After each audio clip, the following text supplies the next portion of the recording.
शिव महापुराण के अंदर वेद व्यास जी ने वर्णन करा और यहाँ पर तुमरु का जीवी वर्णन कर रहे हैं। जैसे जैसे कलिकाल बढ़ते चले जाएगा वैसे वैसे धर्म और संप्रदाय बनते चले जाएंगे, नए नए संप्रदाय उत्पन्न हो जाएंगे। कोई संत ने ये संप्रदाय बना दिया, कोई महाराज ने वो संप्रदाय बना दिया, कोई महाराज ने ये संप्रदाय बना दिया। कोई कहेगा केवल इनकी पूजन करो, कोई कहेगा मूर्ति पूजन बंद कर दो, कोई कहेगा मूर्ति पूजन करो, कोई कहेगा केवल अक्षर की पूजन करो, कोई कहेगा इसकी भी पूजन मत करो, कोई कहेगा उसकी पूजन करो। अरे इतनी संप्रदाय बन जाएंगे, इतना संप्रदाय बन जाएगा। बस समझने वाले को चाहिए कि हम भजन क्या करें। एक गांव के लोगों ने मिलकर चंदा इकट्ठा कर कर एक मंदिर बनवाया। पूरे गांव के लोगों ने मिलकर चंदा इकट्ठा कर कर मंदिर बनवाया। अब मंदिर में गांव के लोगों ने विचार करा, पूरे गांव से चंदा लिया गया, गांव में एक ही मंदिर बना है, पूरा गांव एक ही जगह दर्शन करने जाए, ऐसी कौन सी मूर्ति बिठा दी जाए। किसी ने कहा राम जी को बिठा दो। राम जी को बिठाया तो जितने कृष्ण वाले थे, जितने शंकर वाले थे, जितनी भवानी वाले थे, जितनी गुरु को पूजने वाले थे, वो कोई मंदिर नहीं जाए, केवल राम वाले जाए। गांव के लोगों ने सोचा, सरपंच ने सोचा, गांव के पटेल ने सोचा, गांव के अध्यक्ष ने सोचा, हमारा तो गांव टूट गया, एक काम करो राम जी को ठंडा करो। राम जी को विसर्जन करा, कृष्ण को बिठाया, कन्हैया को बिठाया तो केवल कृष्ण वाला जावे। अब कन्हैया को ठंडा करा, शंकर जी को बिठाया तो केवल शिव वाला जावे। फिर शंकर जी को ठंडा करा, देवी जी को बिठाया, केवल देवी वाला जावे। फिर देवी जी को विसर्जन करा, गणेश जी को बिठाया, केवल गणेश वाला जावे। आखिर करे तो करे क्या। पूरा गांव एक मंदिर में जाकर बैठे, पूरा नगर एक मंदिर में जाए और एक ही देवता का भजन करे, ऐसी कौन सी मूर्ति बिठाई जाए। गांव के मंदिर में ताला लगा दिया खाली कर कर, और गांव के लोगों ने सोचा कोई संत आएगा, उससे पूछेंगे कि मूर्ति किसकी बिठाई जाए। समय आया, गांव में एक संत आए, संत के चरणों में गिर गए, गुरुदेव हमने मंदिर बनवाया, 7 जात का आदमी मिलकर, पूरा गांव मिलकर एक मंदिर का निर्माण करा, और मंदिर का निर्माण करा, राम जी बिठाए, कृष्ण जी बिठाए, पर हमारा गांव टूटता गया। अब हमें बताओ कि पूरा गांव जुड़कर चले और एक ही मंदिर में बैठकर लोग भगवान का भजन करें, ऐसा कौन सा देवता हम ले आकर बिठा दें। संत ने कहा एक काम करो, मंदिर तोड़वा दो, होटल बनवा दो। 7 जात का आदमी एक होटल में बैठना पसंद करेगा, पर एक जाजम पर बैठकर भजन करना पसंद नहीं करेगा। क्यों? क्योंकि आज लोगों ने, आज संतों ने, आज कुछ लोगों ने अपने अपनी संप्रदाय को बनाकर, अपने अपने धर्म को बनाकर एक मुख्य धर्म को, हिंदू धर्म को तोड़ा गया। ये एक ना हो, अगर ये एक हो गए तो फिर क्या कर सकते हैं आप सबको मालूम। तोड़ अलग अलग संप्रदाय बना दिए, अलग अलग धर्म, अलग अलग अनुयायी बन गए, अलग अलग तरह से लोग पूछने लगे और मालूम पड़े देवताओं को छोड़ते गए। इसको मत पकड़ो, वो देवता का प्रसाद मत लो, वो देवता के मंदिर मत जाओ, उस गुरु के पास मत जाओ, उस चेले के पास मत जाओ।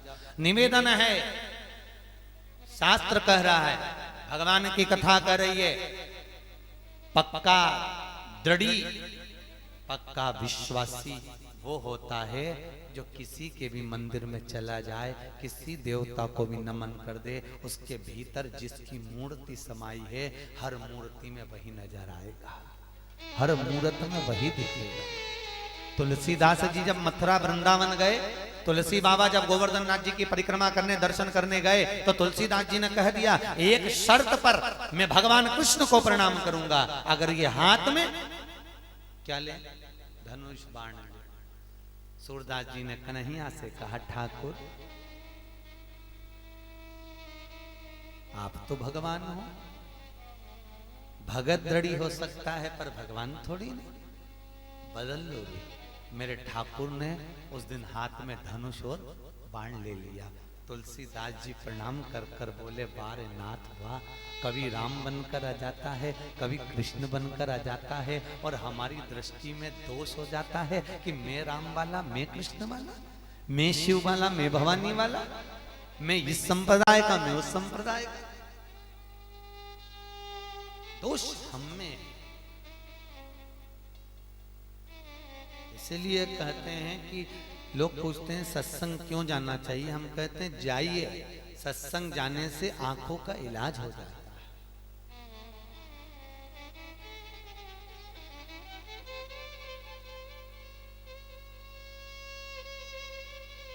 सत्संग में पहुंचने से हमारे नेत्रों का जो विकार है, हमारे नेत्रों का जो कुछ ना कुछ जो पर्दा है, हमारे नेत्रों में जो जाली है, हमारे नेत्रों में जो काम लोभ विषय वासना का जाल लगा हुआ है, वो हट जाता है।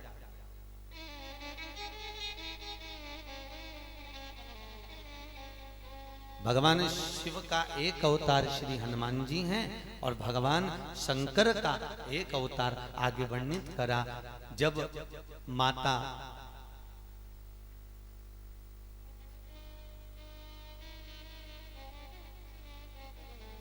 अनसुईया मैया की परीक्षा लेने के लिए तीनों देवता जब आए, कथा सुनिए ना भागवत जी, ब्रह्मा विष्णु और दरवाजे पर आकर अलख जगा, पत्नियों के कहने पर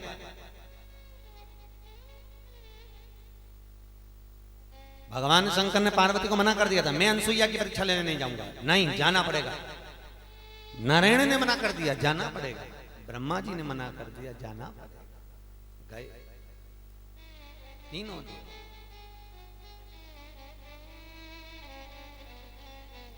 होता है घर में सबसे पहली रोटी किसकी बनती है? जम के बोलो, गाय। आखिरी रोटी किसकी बनती है?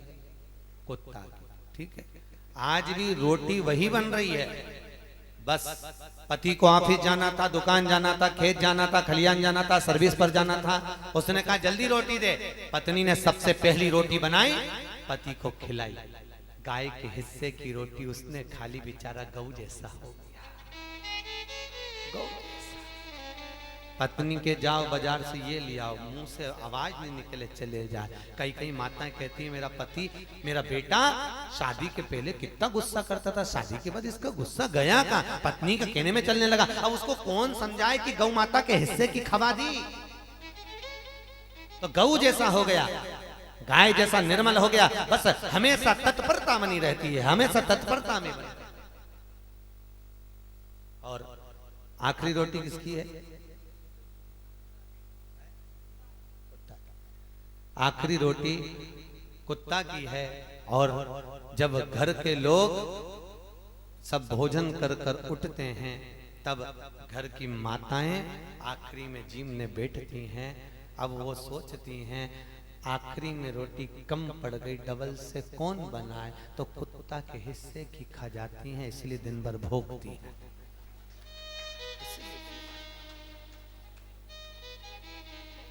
अब कोई समझने वाला तो समझ पाता नहीं है कि माताएं आपस में क्यों झगड़ती। वही सास बहू को लेके आई है, इतनी रकम देकर, रकम चढ़ाई, कपड़े चढ़ाए, इतना सारा सामान देने के बाद बहू को लाई, कितने अरमान से लाई, पर समझ में नहीं आता आखिर सास बहू का झगड़ा क्यों होता है? क्यों होता है? आखिर देवरानी जेठानी का आपस में कोई लेन देन नहीं है, ना जेठानी का हिस्सा देवरानी ले रही है, ना देवरानी का हिस्सा जेठानी ले रही है, ना ननन से कोई लेन देन है। इसके बाद भी घर में जितनी माताएं रहती हैं उनमें क्लेश क्यों होता है? उसका केवल एक कारण है, एक ही कारण है कि आखिरी की जो रोटी है वो कुत्ता के हिस्से की है, और कुत्ता के हिस्से की रोटी कहीं हमारे खाने में आ जाती है, इसलिए घर में दिन भर भूखने में निकल जाता, पूरा घर दिन भर क्लेश में निकल जाता। शिव चरित्र का तीनों देवताओं ने कहा हम नहीं जाएंगे, समझाया, गए, मानसुईया से भिक्षा मांगी, समय आया, भगवान का एक अवतार हो गया। शिव से दुर्वासा बाबा का प्रागट्य है। किससे? शिव से। नारायण से दत्त का प्रागट्य है।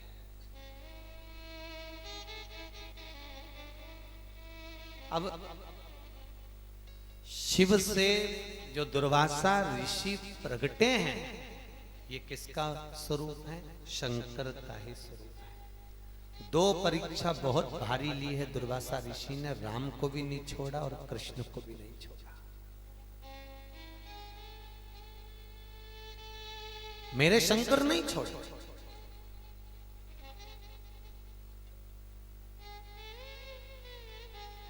ना राम जी को छोड़ा, ना कृष्ण को छोड़ा, मेरे शंकर ने परीक्षा लेने में। और दुर्वासा ऋषि के रूप में जब भगवान राम की परीक्षा लेने गए, आप सबने श्रवण करा होगा शास्त्रों में, कथाओं में, कि जब मेरे दुर्वासा ऋषि राम जी के पास पहुंचे और राम से कहा, राम तुम्हारा राज्य पाठ स्थापित हो चुका है, समय बीत चुका है, माता सीता वन में निवास कर रही हैं, मुझे तुमसे कुछ बात करना है, पर अपन दोनों की बात को जो सुन लेगा उसका तुम्हें अवश्य त्याग करना पड़ेगा। ठीक है, आइए भीतर। दुर्वासा ऋषि और राम के शब्द को लक्ष्मण जी आ जाते हैं और सुन लेते। और लक्ष्मण जी आए, फिर लक्ष्मण जी का त्याग करने की बात दुर्वासा बाबा को कहे, त्याग करिए।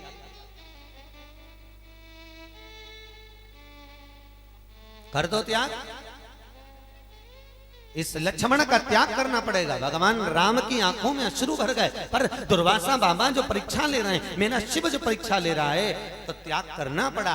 और दूसरी परीक्षा भगवान कृष्ण की यहाँ जाकर भगवान शंकर ने ली, दुर्वासा ऋषि के रूप में। द्वारकापुरी में पहुंचकर भगवान जाकर कहते हैं, दुर्वासा ऋषि कोई मुझे मेहमान रख लो, कोई मुझे मेहमान बना लो, कोई मुझे मेहमान रख लो। अब पूरी द्वारका के लोगों को मालूम है इसको गुस्सा बहुत आता है। अब जिस व्यक्ति को गुस्सा आता है उस व्यक्ति को कोई घर में मेहमान बनाएगा? अरे बोलो तो, तुम्हारे घर में भी जो बुआ, जो चाची, जो काकी, जो भी रिश्तेदार होगा जिसको बहुत गुस्सा आता हो, तो सबसे आखिरी में शादी की पत्रिका उसी को डाली जाती है। क्यों? पहुंचे तो पहुंचे, नहीं पहुंचे तो हो रही है। क्यों? क्रोध इतना करती है ना, बुला कर करेंगे क्या?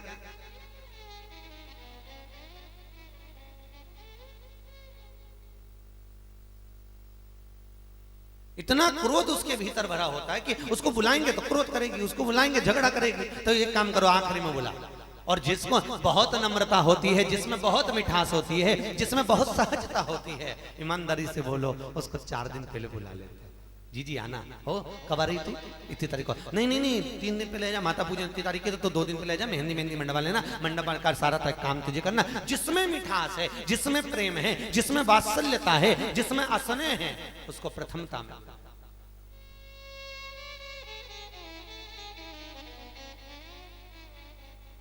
तू आ।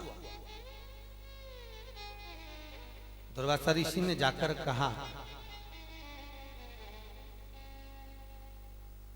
मुझे कोई मेहमान रख लो। भगवान कृष्ण के कानों में शब्द गया, मेरे द्वारका नाथ द्वारका से बाहर निकले। कृष्ण महल से बाहर निकले, आकर बोले, चलो नाथ, आप मेरे यहाँ मेहमानी कर लीजिए। दुर्वासा ऋषि बोले, तू मुझे जानता है कि नहीं जानता है? कृष्ण बोले, अच्छी तरह से जानता हूं। क्या जानता है? बस इतना जानता हूं कि आप दुर्वासा ऋषि हो और मैं आपके चरणों का दास हूं, और कुछ नहीं जानता। इतने में कृष्ण बोले, जानता तो बहुत कुछ हूं, पर अंदर की बात बाहर बोलूं अच्छी बात थोड़ी ना है। भोलेनाथ समझो तो जरा। भगवान शंकर बोले, जब सब जानता है, सब जानता है, ठीक है। कृष्ण सोच ले मुझे मेहमान रखने से पहले। कन्हैया कहने लगे, तो क्या दिक्कत है, आओ तो सही। चलो, भगवान कृष्ण से कहा, मुझे नए महल में रहना है, नई कुटिया बनवा। नई कुटिया बनवाई मेरे कन्हैया ने, खड़े रहकर नई कुटिया।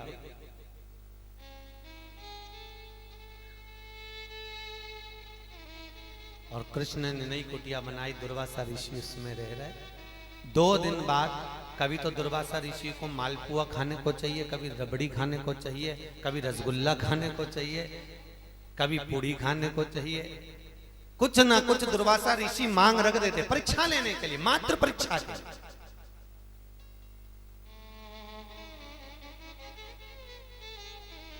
आज दुर्वासा ऋषि ने कहा, क्या करूं, ये तो परीक्षा में पास होते चले जा रहा है, अब विशेष परीक्षा ली। कुटिया से मेरे दुर्वासा बाबा बाहर हो गए, मेरे शिव बाहर, और कुटिया में लगा दी आग, और आग लगा के बाहर खड़े। और आग लगा के जैसे ही बाहर खड़े थे, इतनी देर में पूरे नगर के लोग अग्नि को बुझा रहे, पानी डाल रहे, अग्नि बुझा रहे, पानी डाल रहे। भगवान कृष्ण, अरे हुआ क्या, ये आग लगी कैसे? इतने में पीछे से दुर्वासा ऋषि आकर बोले, मैंने लगाई, मैं तो मेहमान आग भी लगा सकता हूं। मैं कुछ भी कर सकता हूँ, अब बोल।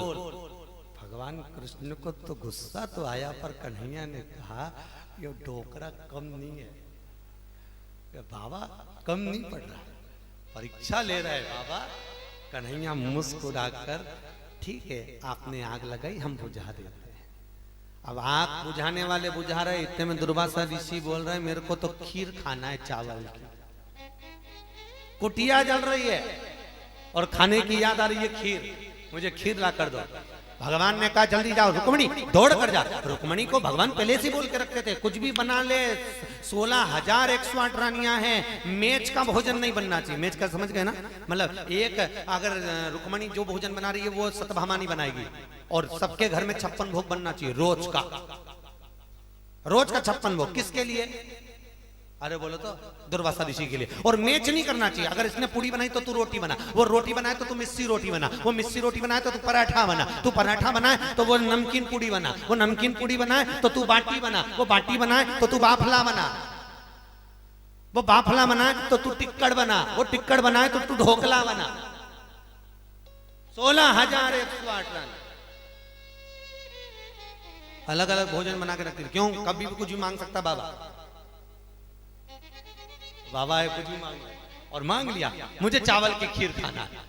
अब चावल की खीर किसके यहाँ बनी? पहले तो तुरंत ऊपर द्वारका के शिखर पे चढ़ाकर वहां से नगाड़ा बजाकर बोला जाता था कौन सी महारानी के घर में, क्योंकि सबके यहाँ खीर बनती थी पर अलग अलग बनती थी, किसी के यहाँ सिमैया की, किसी के यहाँ साबूदाना की, किसी के यहाँ भगर की, किसी के यहाँ मोर धान की, सबके यहाँ अलग अलग खीर में। आवाज लगाई चावल की खीर किसके यहाँ बनी है? इतने में सतभामा दौड़ गई मेरे पास, जल्दी लो। और खीर लेके रुक्मणी जी भागी और भागते से ले जाकर तुरंत भगवान को दिया, और भगवान ने दुर्वासा बाबा को दिया, और दुर्वासा ऋषि ने खीर खाई आधी, और आधी खीर खा के कन्हैया पे पूरी फेंक दी, पूरी खीर कन्हैया पे, और कहा हे कृष्ण, पूरे शरीर पे लगा।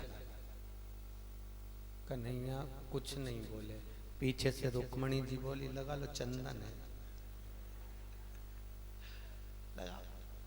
और पूरे शरीर पर जब खीर लगाई, खीर लगाने के बाद रुक्मणी को हंसी आई, और क्या हंसी अपने पति पर कि और लाओ ऐसा मेहमान, और लाओ। जो हंसी दुर्वासा ऋषि को क्रोध आ गया। क्रोध आना था कृष्ण को कि कृष्ण पर हंसी थी, पर क्रोध आया दुर्वासा ऋषि को। और दुर्वासा ऋषि कौन? शिव। और शिव को क्रोध क्यों आया? क्योंकि मेरे इष्ट पर हंस रही, क्रोध आ गया मेरे भगवान को। और क्रोध में आकर भगवान दुर्वासा ऋषि बोले आज पूरी द्वारका घूमने जाऊंगा, पर पैदल नहीं जाऊंगा, रथ में बैठकर जाऊंगा। और रथ में ना घोड़ा लगेगा ना घोड़ी लगेगी, रथ में रुक्मणी जी रथ खींचकर लेकर जाएगी। घोड़े के जगह पर रुक्मणी जी लगे और रथ खींचकर लेकर चले। लाओ रथ बुलवाया, घोड़े की जगह पर रुक्मणी जी को लगाया। रुक्मणी रथ लेकर चली है क्योंकि इसने मेरी हंसी उड़ाई है। चलिए, हाथ में कोड़ा दुर्वासा ऋषि ने पहली बार हाथ में लिया। रुक्मणी खींच रही है रथ, पीछे मेरे द्वार का नाच चल रहे हैं। कुछ दूर चलने के बाद रुक्मणी बेहोश हो गई। बेहोश हुई, भगवान दुर्वासा ऋषि ने पानी का छींटा दिया, रुक्मणी उठी। कृष्ण, मैंने तेरे पूरे शरीर पर खीर मलने का बोला था ना तेरे को? कृष्ण बोले प्रभु मली तो पूरे शरीर पर खीर लगाई है, पांव के तलवे में क्यों नहीं लगाई? भगवान, आपकी खाई हुई प्रसादी है और प्रसाद को पांव के तलवे में कैसे लगाता, इसलिए नहीं लगाई। कृष्ण, मैंने तो तुझको कवच दिया था, तेरे प्राण न छूटे उसके लिए। जा, अब तेरे प्राण छूटेंगे तो पांव के तलवे से ही छूटेंगे। पांव शिव कवच प्रदान करने वाला है, मेरा ओघणी मेरा शंकर। अपन कहते हैं अगर कोई बीमार पड़ गया तो मृत्युंजय जाप करिए, महामृत्युंजय के अनुष्ठान करवाइए। अगर किसी को कष्ट हो गया तो शंकर की आराधना करो। अगर वास्तु पूजन करना है तो शिव की आराधना करो। अगर गृह प्रवेश करना है तो शंकर की आराधना करो। क्यों कहते हैं? क्योंकि शिव मृत्यु को भी जीतने वाला है। इसलिए तो भगवान शंकर दुर्वासा का रूप रखकर भगवान कृष्ण के पास जाकर कहते हैं कि मैंने तुझे जो खीर दी थी अगर पूरे शरीर पर लगा लेता तो तेरे को मरता नहीं, प्राण छूटते नहीं, गौलोक को वापस जाता नहीं। पर तूने लगाया कहां? खीर लगाई।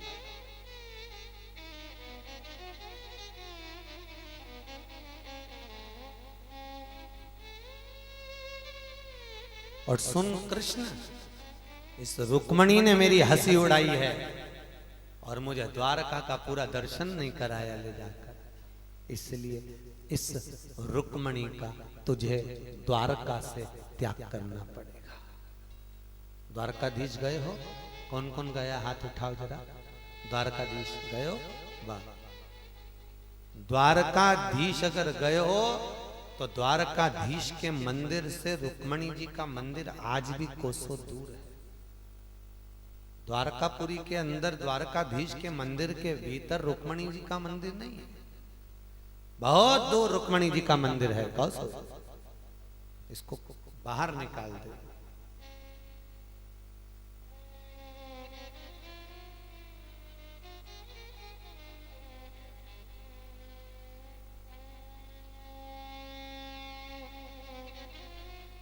और अगर नहीं भी दर्शन करे हो तो 27 दिसंबर से कथा है द्वारका में,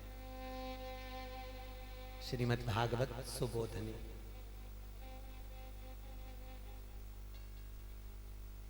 आप लोग भी सुनिएगा, पधारिए। द्वारकापुरी में होगी, 27 दिसंबर से चालू है। हैदराबाद के महेश्वरी समाज करा रहा है। तो द्वारकाधीश के मंदिर से रुक्मणी जी का मंदिर कोसों दूर है, मात्र हसदी है, और वो भी भगवान शिव के इष्ट पर हसदी। हमेशा याद रखो, कोई भजन करने वाला, कोई कीर्तन करने वाला, कोई स्मरण करने वाला, कोई दान करने वाला, कोई नाम जाप करने वाला, हर तरह के संत होते हैं जी, हर तरह के जोगी, हर तरह के सन्यासी, हर तरह के तपस्वी, हर तरह के साधक, हर तरह के उपासक, ना जाने कितने कितने तरह के होते हैं। कौन किस भाव में बैठकर तप कर रहा है, कौन किस भाव में बैठकर भजन कर रहा है, कौन किस भाव में बैठकर स्मरण कर रहा है। जरा विचार करिए, सनकादि ऋषि मात्र बैठकर तप कर रहे थे और पितरों की कन्याओं के चलते समय उनके शरीर का लहंगा लग गया था, तो सनकादि ऋषियों ने श्राप दे दिया था कि तुम्हें पृथ्वी पर जन्म लेना पड़ेगा। केवल लहंगा लगा। इसलिए शास्त्र कहता है, कथा सुनने अगर कोई बैठा हुआ है, प्रवचन सुनने बैठा है, कोई सत्संग सुनने बैठा है, कोई नाम जाप करने बैठा है, कोई स्मरण करने बैठा है, अगर हम निकल कर भी जा रहे हैं तो दूसरे को कष्ट देकर ना जाए, किसी को हमारा कपड़ा न लगे, किसी को हमारा पाँव न लगे। क्यों?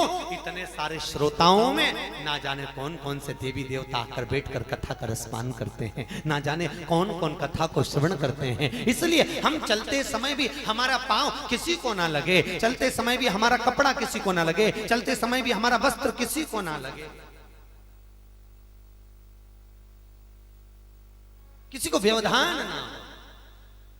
क्यों? हमारे विनोद भाई के छोटे भाई यहाँ बैठते हैं और कोई फूल पत्ती चढ़ाने आता है तो यहाँ से मना कर देते हैं, भैया बाद में चढ़ा लो, शुरू में आओ या आखिरी में आओ, बीच में क्यों नहीं। इतने लोग कथा श्रवण कर रहे हैं, ना जाने कौन किस डोर को बांधकर, किस लगन को बांधकर, किस तरह से कथा में बैठा हुआ है और उसका ध्यान कहाँ है। और इतनी देर में आपका आगमन हुआ और उसका ध्यान, उसकी साधना, उसका तप, उसकी आराधना टूट गई। आपको लगता होगा कि क्यों मना कर रहे हैं, क्यों मना कर रहे हैं, क्यों कहा?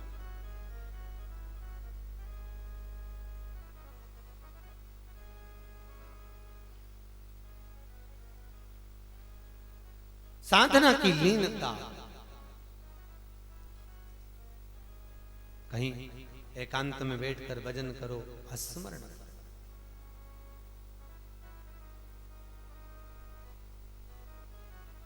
नाम जाप करते रहो।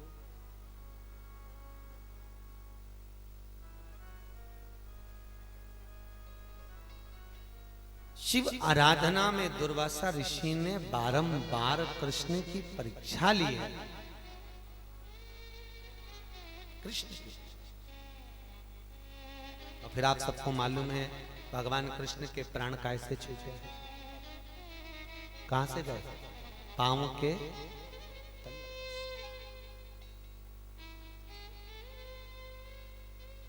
कोई स्थान नहीं दूसरा।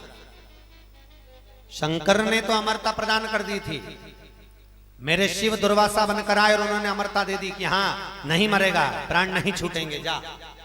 पर गलती हम में है कि हम पांव का तलवा छोड़।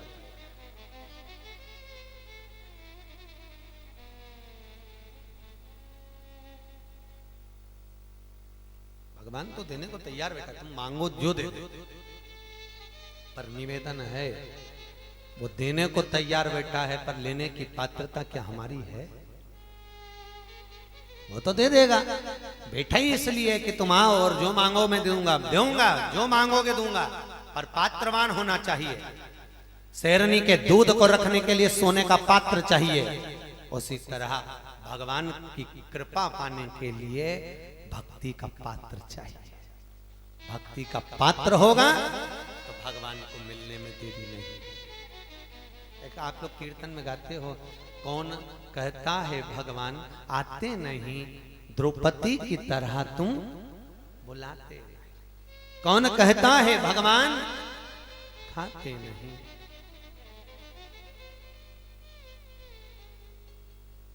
शबरी की तरह तुम कहा?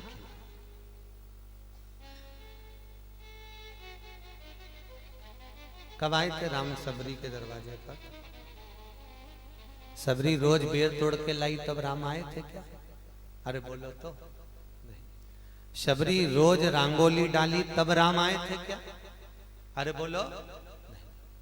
शबरी ने रोज सेज बिछाई राम आए नहीं। शबरी रोज माला सिद्ध कर कर रखी राम आए नहीं। शबरी जब बीमार पड़ गई, थोड़ा शरीर में कष्ट था, आज बेर तोड़कर नहीं लाई है, आज दरवाजे पर रंगोली नहीं डाली है, आज सेज नहीं बिछाई है, आज माला सिद्ध नहीं करी है, घर में फैलारा पड़ा हुआ है, तब शबरी के दरवाजे पर राम का आगमन हुआ है। यही हमारा चरित्र कह रहा है। ये शबरी का चरित्र नहीं, हमारा चरित्र है। शबरी के घर में रोज सेज बिछी राम नहीं आए, रोज रंगोली डाली राम नहीं आए, रोज बुआरी लगाई राम नहीं आए, रोज जल भर कर रखा राम नहीं आए। शबरी के घर में फैलारा फैला राम आए। हमारी घर की रीत भी यही है, तुम रोज घर की सफाई कर कर रखो, कोई नहीं आएगा। जिस दिन तुम्हारे यहाँ फैलारा फैला रहेगा उस दिन कोई ना कोई जरूर, उसी दिन आएगा। हमने सोचा अब सब काम निपट गया, अब दिवाली का समय आया है, बस कल से मैं थोड़ा सा फैलारा निकाल लूं, काम कर लूं। रोज इतने दिन से सफाई करके रखी, पूरा घर तैयार था, कोई नहीं आया, और जो थोड़ा सा घर में से फैलारा है उतारा, और कचरा इधर उधर, सोफा इधर, पलंग उधर, बेडशीट उधर, कवर उधर, सारा अस्त व्यस्त। और उसी दिन आया बीआईजी मस्त, उसी दिन आया। बस यही भगवान के आने का समय है। भगवान भी देखता है तेरे भीतर कितना काम समाया है, कितना लोभ है, कितना विषय है, कितनी वासना है, कितना अहंकार है। और इतना सब कुछ होने के बाद अगर शबरी जैसी, भले शबरी बीमार पड़ गई, भले फैलारा पड़ा रहा, भले सामान पड़ा रहा, पर शबरी का एक नियम था, पलंग पर अगर बैठती भी थी तो दरवाजे पर दृष्टि रहती थी। कब आएंगे? पड़ा रहने दो फैलारा। भाई काम, लोभ, विषय, वासना, अहंकार, तृष्णा बहुत है, पड़ी रहने दो। पर आपसे निवेदन है, आपके मन का भाव, आपकी वाणी, आपकी दृष्टि परमात्मा के चरणारविंद की ओर होना चाहिए। कब?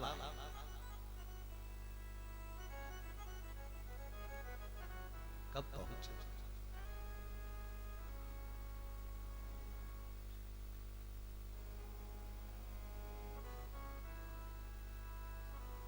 चित्रकूट के घाट घाट पे शबरी देखे राम मेरे आ जाओ। चित्रकूट के घाट घाट पे शबरी देखे राम मेरे आ जाओ। चित्रकूट के घाट घाट पे सब बोलो शबरी देखे राम मेरे आ जाओ। पंपा जी के घाट घाट पे शबरी देखे राम मेरे आ जाओ। पंपा जी के घाट घाट पे शबरी देखे सब बोलिए, प्रेम से बोलिए। राम मेरे आ जाओ।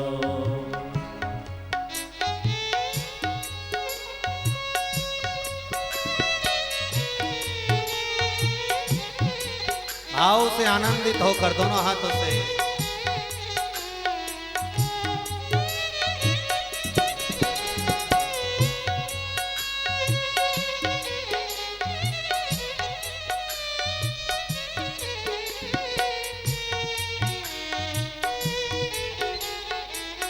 जय हो।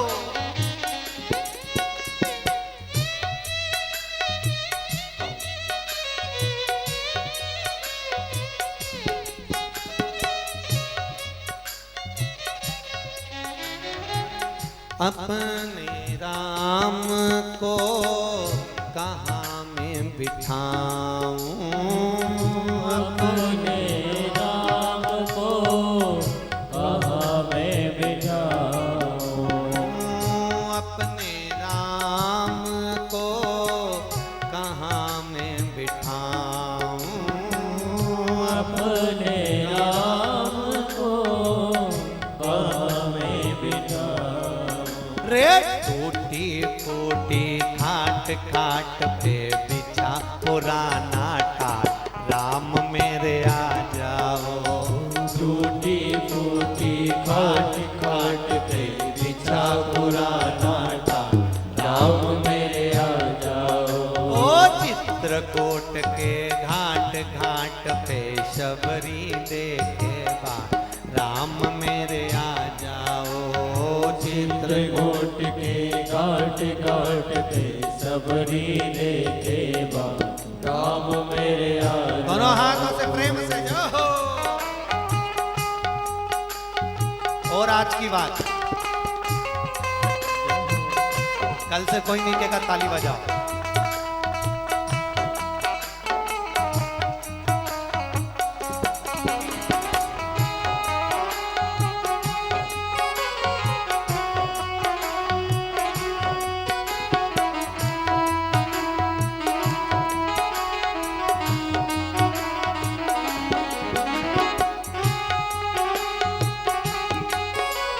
ओहो।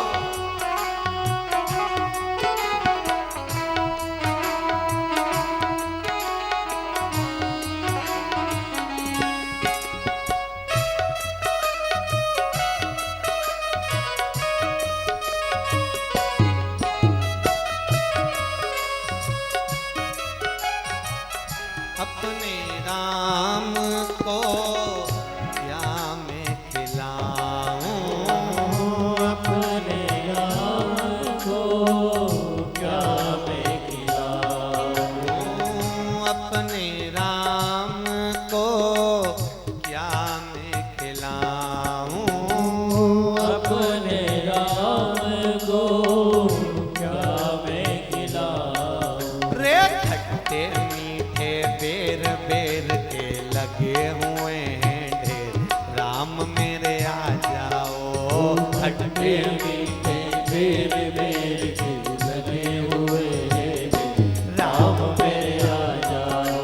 ओ चित्रकूट के घाट घाट पे शबरी देखे बाट राम मेरे आ जाओ। चित्रकूट के घाट घाट पे शबरी देखे राम मेरे आ जय हो।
अपने राम को क्या मैं पिलाऊं, अपने राम को क्या मैं पिलाऊं, अपने राम को क्या मैं पिलाऊं, अपने राम को क्या मैं पिलाऊं। रे गंगा जी का जल जल में पड़ा है तुलसी दल, राम मेरे आ जाओ। ओ गंगा जी का जल जल में पड़ा है तुलसी दल, राम मेरे आ जाओ। ओ चित्रकूट के घाट घाट पे शबरी देखे बार, राम मेरे आ जाओ। ओ चित्रकूट के घाट घाट में सबरी देखे बार, राम मेरे आ जाओ। ओ चित्रकूट के घाट घाट पे शबरी देखे बार, राम मेरे आ जाओ। ओ चित्रकूट के घाट घाट पे सबरी देखे बार, राम मेरे आ जाओ। ओ राम लला मेरे राम लला, राम लला मेरे राम लला। ओ राम लला मेरे राम लला, राम लला मेरे राम लला। ओ राम लला मेरे राम लला, राम लला मेरे राम लला। ओ राम लला मेरे राम लला, राम लला मेरे राम लला। राम लला मेरे राम लला, राम लला मेरे राम लला। ओ राम लला मेरे राम लला, राम लला मेरे राम लला। राम लला मेरे राम लला, राम लला मेरे राम लला। राम लला मेरे राम लला, राम लला मेरे राम। हर हर महादेव हर। भगवान शिव ओ घड़ी दातार चित्रकूट पर बैठकर, पंपा के तट पर बैठकर शबरी राम की बाट जोती है। ऐसी हमारा भी बस एक लक्ष्य हो, हमें शिव कब मिले, कैसे मिले, जो दुनिया के दुख हरने वाला है उसका दीदार, उसका दर्शन कैसे हो।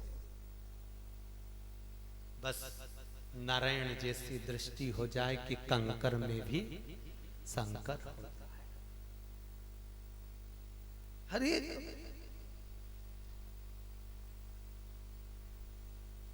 कंकर में भी शंकर नजर आने लगे, भाव प्रबल हो गए।